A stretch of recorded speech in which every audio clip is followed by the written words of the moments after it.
I am Dr. H.N. Bajaj, the spine surgeon at Max Smart Hospital. Today I want to talk about cervical spondylosis, which is a very common problem that is seen in almost 85% of individuals above the age of 55 years. It is equally common in men and in women. Essentially, it is due to age-related wear and tear. The term that we use to describe it is called degeneration in the cervical spine. The word cervical spine refers to the neck part.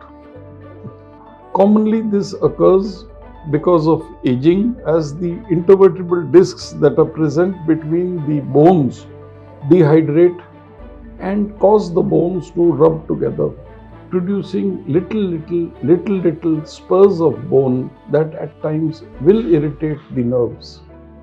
But the commonest symptom of cervical spondylosis is pain and stiffness in the neck, and this is very easily treated.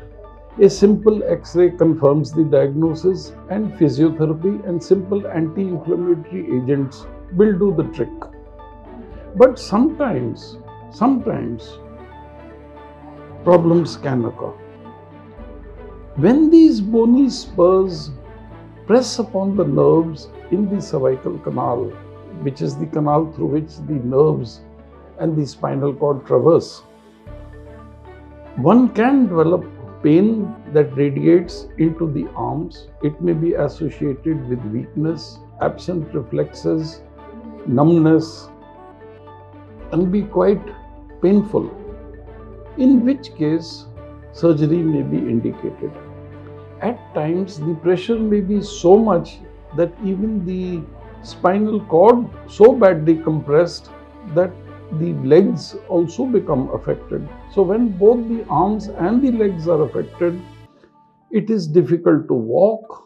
There is a propensity to fall, reflexes become brisk, and there are other changes that we see on examination. In such extreme cases, surgery is the only indication. In case of doubt, it is always advisable to see the doctor, have a thorough clinical examination, and remove all doubt. Remember, cervical spondylosis in most cases does not need surgery and responds very well to simple treatment.